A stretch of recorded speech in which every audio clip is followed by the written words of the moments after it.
অনুরূপ deoxy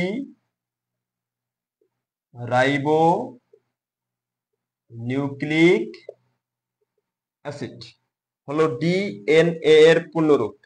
DNA এর ভৌত গঠন সম্পর্কে 1953 সালে বিজ্ঞানী ওয়াটসন এবং ক্রিক একটি মডেল প্রদান করেন, যাকে বলা হয় ডিএনএ এর ডাবল হেলিক্স মডেল।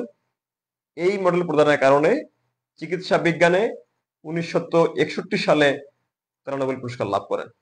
নিম্নে ওয়াটসন এবং ক্রিকের মডেল অনুসারে ডিএনএ এর ডাবল হেলিক্স মডেল উপস্থাপন করা হলো। ডিএনএ হলো অসংখ্য পলি নিউক্লিওটাইডের পলিমার।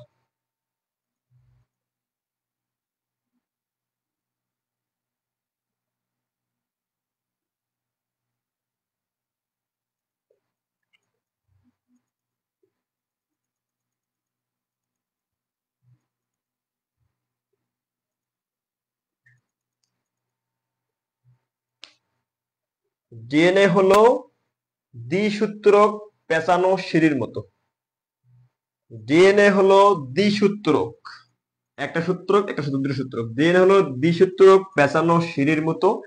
প্রতিটি সূত্রকের এক প্রান্ত 3' হলে অপর প্রান্ত 5' হয়ে থাকে।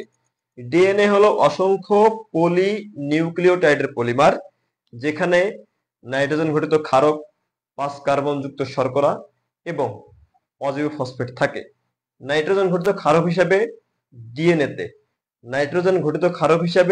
ডিএনএতে এডিনিন, গুয়ানিন, থাইমিন এবং সাইটোসিন থাকে।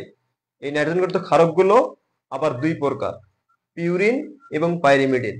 এডিনিন, গুয়ানিন মিলে পিউরিন ক্ষারক, থাইমিন এবং সাইটোসিন মিলে পাইরিমিডিন ক্ষারক গঠিত হয়। এবং পিউরিন একটি পিউরিনের সাথে একটি পাইরিমিডিনের ডাবল হাইড্রোজেন বন্ড এবং ট্রিপল হাইড্রোজেন বন্ধন গঠিত হয়ে থাকে। অর্থাৎ এডিনিনের সাথে থাইমিনের ডাবল হাইড্রোজেন বন্ড এবং গুয়ানিনের সাথে সাইটোসিনের ট্রিপল হাইড্রোজেন বন্ড গঠিত হয়ে থাকে। ডিএনএ থাকে হচ্ছে 5 কার্বনযুক্ত শর্করা হিসাবে ডিঅক্সি রাইবোজ সুগার এবং এর সাথে থাকে কি অজৈব ফসফেট। ডিএনএ এর প্রতিটি প্যাচের দৈর্ঘ্য 34 আর্মস্ট্রং। ডিএনএ এর প্রতিটি প্যাচের দৈর্ঘ্য 34 আর্মস্ট্রং এবং প্রতিটি প্যাচের অভ্যন্তরে 10 জোড়া মনোনিউক্লিওটাইড থাকে। প্রতিটি প্যাচের অভ্যন্তরে 10 জোড়া মনোনিউক্লিওটাইড থাকে, অর্থাৎ প্রতিটি মনোনিউক্লিওটাইডের মধ্যকার দূরত্ব 3.4 আর্মস্ট্রং। 3.4 আর্মস্ট্রং। এই প্রতিটি প্যাচের অভ্যন্তরে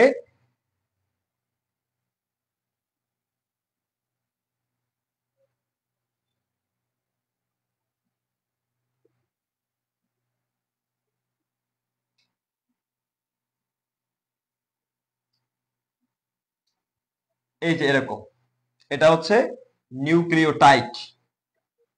প্রতিটি প্যাচের অভ্যন্তরে এরকম 10 জোড়া মনোনিউক্লিওটাইড থাকে, অর্থাৎ প্রতিটি মনোনিউক্লিওটাইডের দূরত্ব 3.4 আর্মস্ট্রং। ডিএনএ এর ব্যাস, ডিএনএ এর দুই সূত্রকের মধ্যকার ব্যাস 20 আর্মস্ট্রং।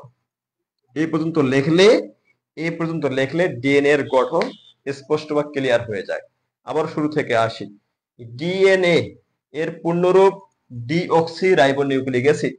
বিজ্ঞানী ওয়াটসন এবং ক্রিক 1953 সালে ডিএনএ এর ভৌত গঠন সম্পর্কে সর্বজন স্বীকৃত একটি মডেল প্রদান করেন, যাকে বলা হয়ে থাকে ডিএনএ এর ডাবল হেলিক্স মডেল। এই মডেল প্রদানের কারণে বিজ্ঞানী ওয়াটসন এবং ক্রিক 1961 সালে নোবেল পুরস্কার লাভ করেন। ডিএনএ এর ডাবল হেলিক্স মডেল অনুসারে ডিএনএ এর ভৌত গঠন নিম্নে উপস্থাপন করা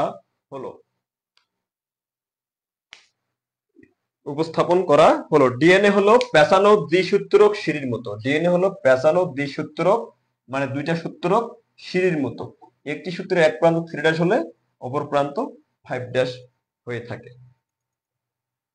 ডিএনএ হলো অসংখ্য পলি নিউক্লিওটাইডের পলিমার, যেখানে নাইট্রোজেন ঘটিত ক্ষারক, অজৈব ফসফেট এবং 5 কার্বনযুক্ত শর্করা থাকে।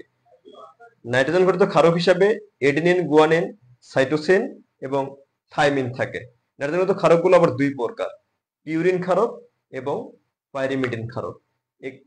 ডিএনএ এর অভ্যন্তরে নাইট্রোজেনযুক্ত ক্ষারকগুলোর মধ্যে পিউরিন এবং পাইরিমিডিনের মধ্যে ডাবল হাইড্রোজেন বন্ড এবং ট্রিপল হাইড্রোজেন বন্ধন গঠিত হয়, যা ইউরেনিন এবং থাইমিনের মধ্যে ডাবল হাইড্রোজেন বন্ধন এবং গুয়ানিন এবং সাইটোসিনের মধ্যে ট্রিপল হাইড্রোজেন বন্ধন বিদ্যমান থাকে। ডিএনএ এর প্রতিটি প্যাচের দৈর্ঘ্য 34 অ্যাংস্ট্রম এবং ডিএনএ এর প্রতিটি প্যাচের অভ্যন্তরে 10 জোড়া মনোনিউক্লিওটাইড থেকে থাকে, অর্থাৎ প্রতিটি মনোনিউক্লিওটাইডের দূরত্ব 3.4 অ্যাংস্ট্রম। ডিএনএ এর ব্যাস 20 অ্যাংস্ট্রম। এই পর্যন্ত লিখলে ডিএনএ এর গঠন ক্লিয়ার। কোনো সমস্যা আছে কিনা জানাবেন। একজন কমেন্ট করছে, স্যার মেন্ডেলের দ্বিতীয় সূত্রের